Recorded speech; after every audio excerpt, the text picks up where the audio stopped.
First, thank you so much for the invitation coming to Brazil. I think we're switching gears here a lot from complex cases. I think those are the most simplest.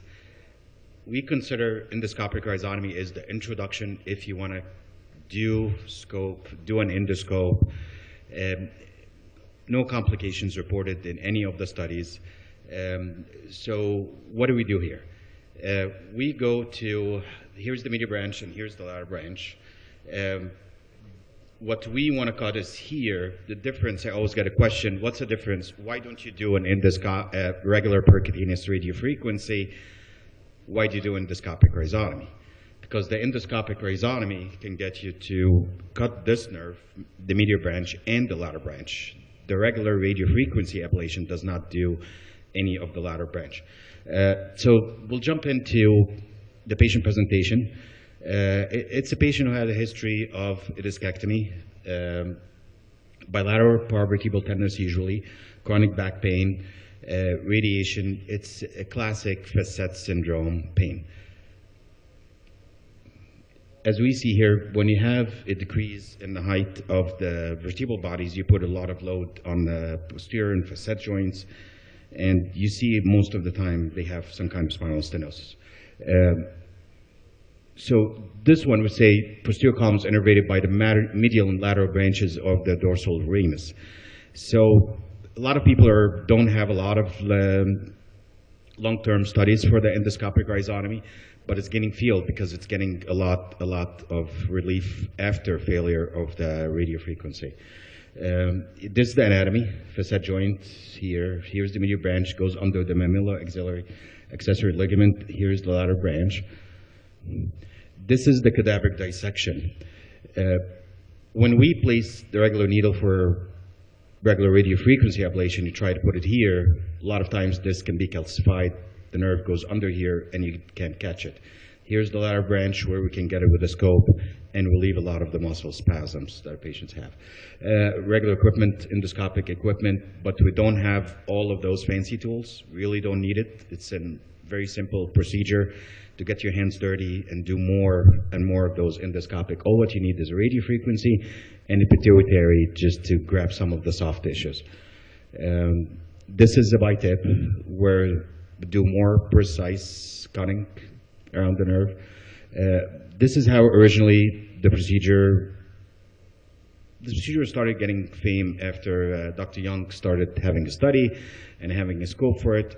This is how it was initially introduced, that you do in every level you want to do.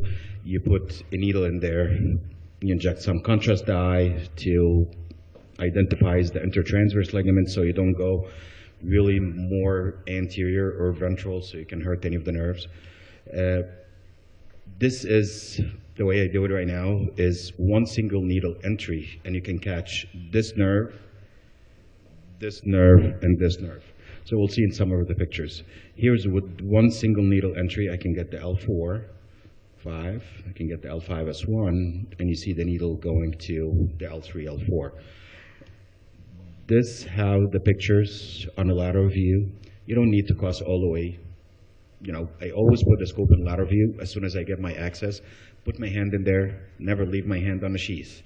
Because the difference, endoscopic rhizotomy teach you hand control, teach you that you hold this sheath and it's not gonna go away. After you start doing 10 or 15 of these, as Dr. Mello was saying, you need to have experience to do an endoscopic and the bigger ones. This is really an introduction where you can know how to hold the scope, how the camera, you look at it, and always in lateral view, always in lateral view, so you don't need to go more anterior. Regular, where we insert the needle, guide wire, we take the needle out, we put a dilator, cannula, and then we use this pituitary rongeur to take some, soft tissue out. What is the aim of doing there? It's really, you don't have to really look at the MRI before, you don't need much of a planning. Your planning is in the operating room, how can I get to 3, 4, 4, 5, 5, 1, or how can I get to the nerve? So it's really very simple. What we do is I go to the medial branch, cut it, and then I turn my cannula a little bit laterally, cut the lateral branch, and then I never go forward. Those are the studies. This is the most famous study by Dr. Young. Those are 50 patients followed for a year. Results are the same or more superior than regular radiofrequency. This is another study. It was actually released earlier by Dr. Mork and Hoff. This is 174 patients. Problem with it, it's retrospect, so not a lot of people are respecting it. Dr. Siddiqui did a study too, which is famous. A lot of people use it. The one by Park and Al, this is the only prospective studies, but they only followed the patient for 6 months. Here's, we'll watch the procedure, and very simple. If somebody has any questions after that, I'm more than happy to answer.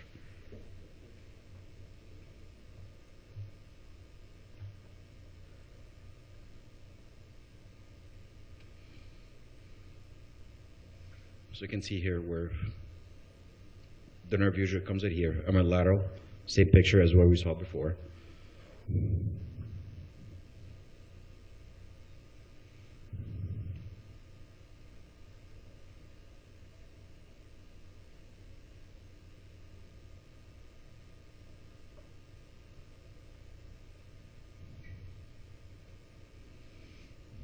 So I'm just burning and cutting where the nerve is going to go.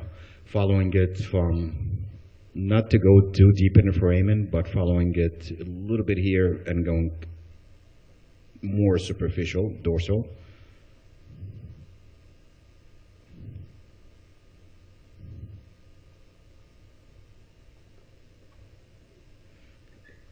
So as you see the procedure here, you can learn how to look at the scope, hold the scope, and work the radiofrequency. Nothing more. You're not afraid of any nerves. You're not afraid to go in further, all that.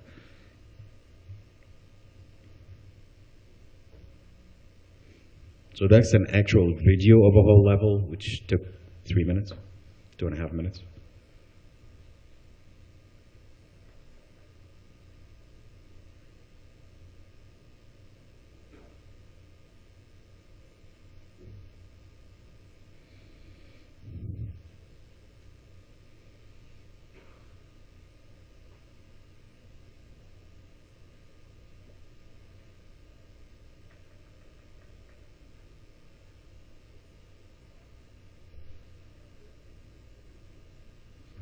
Thank you.